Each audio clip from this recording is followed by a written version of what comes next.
कहानी का नाम है संविधान। यानी हम भारत के संविधान के बारे में एक हमने स्टोरी लिखी हुई है, उसके बारे में बच्चों को बताएंगे। चलिए आप भी सुनिए।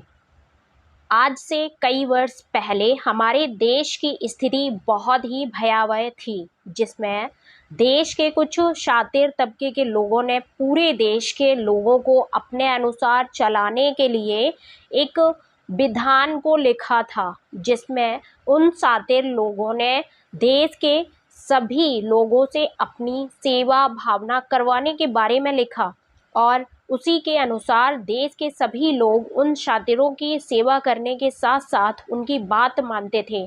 लेकिन जो भी व्यक्ति उनकी सेवा और बात नहीं मानता था, उस व्यक्ति को वे शातिर लोग कठोर दंड देते थे।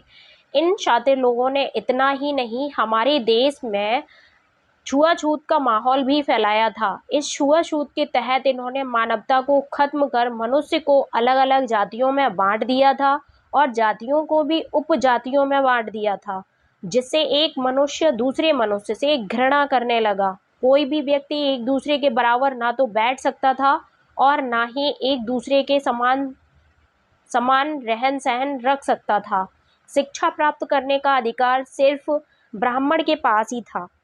देश के अन्य लोगों को शिक्षा का अधिकार नहीं था, जिसकी वजह से आज तक हमारे देश में अंधविश्वास, पाखंडवाद जैसी कुरीतियां व्याप्त हैं। इसलिए हमारा भारत देश गरीबी और भूखमरी जैसी बड़ी बीमारियों से जूझ रहा है।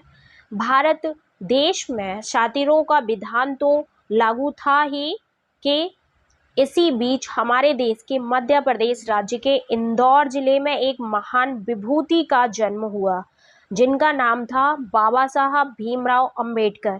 बाबा साहब का जन्म 14 अप्रैल 1891 को हुआ था। बाबा साहब का पालन पोषण इसी छुआछूत में ही हुआ था। जब वह थोड़े बड़े हो गए तो वे स्कूल में जाकर पढ़ना चाहते थे, लेकिन स्कूल में पढ़ने का अधिकार सिर्फ ब्राह्मण के अलावा और किसी को नहीं था। लेकिन फिर भी उन्होंने और उनके पिता ने स्कूल में दाखिले के लिए पूरी कोशिश की और उनके पिता रामजी राव ने किसी भी तरह स्कूल में दाखिला कराया, जिसके तहत बाबा साहब अंबेडकर जी के लिए स्कूल में उनके गुरुओं द्वारा बहुत सारे नियम बना दिए गए, क्योंकि बाबा साहब एक नीच जाति के बच्चे थे, यानी छोटे तबके के लोगों में से थे। और ऐसे बच्चे के लिए इतने कठिन नियमों का पालन करना ठीक नहीं था। इसको नियम क्या थे? जो कठिन नियम बनाए हुए थे उनके गुरुओं ने, वो नियम क्या थे? स्कूल में कक्षा से बाहर बैठकर पढ़ना, नल की टोटी खोलकर पानी ना पीना, किसी भी बच्चे या गुरु के पास ना बैठना और ना ही बात करना। इन नियमों का पालन करते हुए बाबा साहब ने अपने बचपन की पढ़ाई पूरी की। लेकिन जब बाबा साहब समाज के बीच में रहते, तब भी उन्हें और अन्य लोगों को छुआछूत की बीमारी का सामना करना पड़ता था। यह सब देखकर और सोचकर बाबा साहब मन ही मन उदास रहते थे, लेकिन वे पढ़ाई में बहुत रुचि रखते थे और उन्होंने सोचा कि मैं मेरे भारत देश की मनोदशा को अच्छा करूंगा और मानव को मानव से प्रेम करने का पाठ पढ़ाऊंगा। इसके बाद बाबा साहब ने अपनी पढ़ाई पूरी करने के बाद संघर्षों का सामना करते हुए भारत देश के सभी लोगों को जोड़कर रखने के लिए एक ऐसी पुस्तक लिखी, एक ऐसा विधान बनाया, एक ऐसे विधान का निर्माण किया जिसमें एक मनुष्य दूसरे मनुष्य के बराबर बैठ सकता था, बात कर सकता था नहीं, है भी और रहेगा भी। स्कूल में सभी को पढ़ने का समान अधिकार था, है भी, और छुआछूत जैसी जो बीमारी थी उसको बिल्कुल ही खत्म कर दिया था। इस विधान यानी इस संविधान, इस पुस्तक का नाम है भारत का संविधान। लेकिन लेखिका बताना चाहती है कि बाबा साहब के त्याग और संघर्षों के बाद हमें थोड़ा सा आज़ादी मिली ही थी, लेकिन वर्तमान समय में वही शातिर लोग भारत देश की स्थिति को भयावह बनाए हुए हैं। वर्तमान समय में आप लोग देख भी सकते होंगे कि राजस्थान के एक जालौर जिले में एक छोटे से बच्चे के साथ इतनी बुरी स्थिति पैदा कर दी उसके एक गुरु ने, जो जातिगत मानसिकता का गुरु था। उसने पानी नहीं पीने दिया, मटकी से पानी नहीं पीने दिया, जबकि पानी जो है वो प्रकृति की एक धरोहर है। किसी व्यक्ति विशेष ने पानी को नहीं बनाया हुआ है, लेकिन फिर भी जाति व्यवस्था को लेकर के उस गुरु ने ना तो पानी पीने दिया, और जब मटकी छू ली उस बच्चे ने, इंद्र कुमार मेघवाल ने, तो उसको इतनी बुरी तरह से उसकी पिटाई की गई कि 24 दिन के इलाज के बाद उस बच्चे ने अपना दम अस्पताल में तोड़ दिया। ये काफ़ी एक गंभीर विषय हमारे भारत देश के लिए बना हुआ है कि जिस तरीके से बाबा साहब ने इतने संघर्ष करने के बाद हम लोगों को समान अधिकार दिए थे, हर तरह के समान अधिकार दिए थे, लेकिन आज ये शातिर लोग फिर से हमारे भारत देश पर इस तरीके से इतनी बुरी स्थिति बनाए हुए हैं, इतना भय पैदा कर दिया है लोगों के अंदर कि जाति जो है वो ख़त्म ही नहीं हो पा रही है। लेकिन हम लोग बाबा साहब के संघर्षों को